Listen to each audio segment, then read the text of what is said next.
In continuation to the past order, the Supreme Court on Thursday blasted local authorities for inaction on the stray dog menace and reserved its order on petitions challenging its August 11 verdict, directing the rounding up of all animals in Delhi NCR. 11 August 2025 supreme court एक फैसला सुनाती है। उनके इस फैसले में वो कहते हैं कि दिल्ली एनसीआर रीजन के क्षेत्रों में जितने भी स्ट्रीट डॉग्स पाए जाएंगे उनको पकड़कर शेल्टर हाउस में शिफ्ट किया जाए। इस फैसले को भारी प्रदर्शन का सामना करना पड़ता है। प्रदर्शन करने आए लोगों में भारी मात्रा में सोशल एक्टिविस्ट थे, एनिमल एक्टिविस्ट थे, एनजीओ वर्कर्स थे और कई एनिमल लवर्स थे। प्रदर्शन को ध्यान में रखते हुए 14 तारीख की सुनवाई में सुप्रीम कोर्ट ने अपने फैसले को, जो कि 11 तारीख को सुनाया गया, तो रिजर्व कर लिया। डॉग बाइट्स के बढ़ते कहर और रेबीज के बढ़ती संख्या को देखते हुए सुप्रीम कोर्ट ने यह मामला अपने संज्ञान में लिया था और उसको लेकर अपना फैसला सुनाया था। उन्होंने विषय का चयन यह ठीक किया कि हाँ, इससे लोगों को परेशानी आ रही है। छोटे बच्चों और बुजुर्गों को बाहर निकलने में समस्याओं का सामना करना पड़ता है, लेकिन इस तरीके से निपटने के लिए उन्होंने जो रास्ता अपनाया है वह अमानवीय है, असंतोषजनक है। सुप्रीम कोर्ट के 11 तारीख के आदेश अनुसार उन्होंने कहा है कि 6 से 8 हफ्तों के भीतर दिल्ली एनसीआर रीजन में पाए जाने वाले सारे स्ट्रीट डॉग्स को पकड़कर शेल्टर हाउस में शिफ्ट किया जाए। सरासर इन जानवरों की आजादी के साथ समझौता।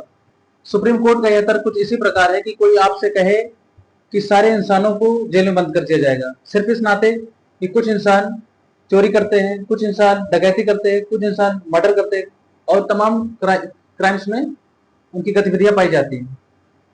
आप ये सोच कर देखिए, यह तर्क उतना ही लॉजिकल है कि सारे कुत्तों को पकड़ के एक जगह कर दिया जाए, ना कि उन कुत्ते जो काटने के लिए जिम्मेदार है उनका प्रॉपर मैनेजमेंट हो। सारे कुत्तों को एक तरफ से कहीं एक शेल्टर हाउस में शिफ्ट किया जाए, और इन शेल्टर हाउस में इन कुत्तों के साथ क्या होगा इस पर चर्चा करने की कोई विशेष आवश्यकता नहीं है। लगभग उतना ही होगा, शेल्टर हाउस बराबर स्लॉटर हाउस। सुप्रीम कोर्ट के इस आनन फानन भरे फैसले को सुनकर दिमाग में कुछ शंकाएं आती हैं, जिनमें से एक प्रमुख शंका ये है कि पिछले दिनों उठ रहे केंद्र सरकार पर सवाल और इलेक्शन कमीशन पर सवाल, इनको हटाने के लिए, इनको मेन स्ट्रीम मीडिया से हटाने के लिए यह फैसला सुनाया गया है। मैं आपको बता दूं, इस शंका की मैं पुष्टि नहीं करता हूं, बस ये कह रहा हूं कि हाँ, ये मन में शंका होती है। हाँ, यह बात बिल्कुल ठीक है कि आए दिन कुत्तों के काटने की वजह से रेबीज का खतरा बढ़ रहा है, लोगों को परेशानी हो रही है, छोटे बच्चों बुजुर्गों को बाहर निकलने में समस्याओं का सामना करना पड़ रहा है। लेकिन इसका मतलब यह नहीं है कि हम अमानवीय फैसला सुनाकर इन कुत्तों के साथ नाइंसाफी करें।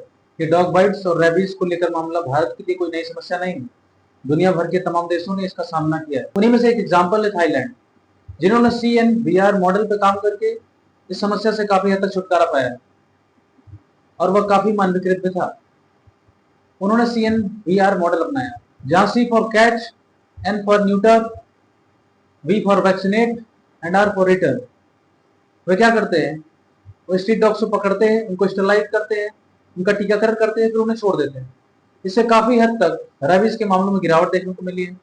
और तो और जो पॉपुलेशन विस्फोट हुआ था स्ट्रीट डॉग्स में, वो काफी हद तक कंट्रोल किया जा चुका है।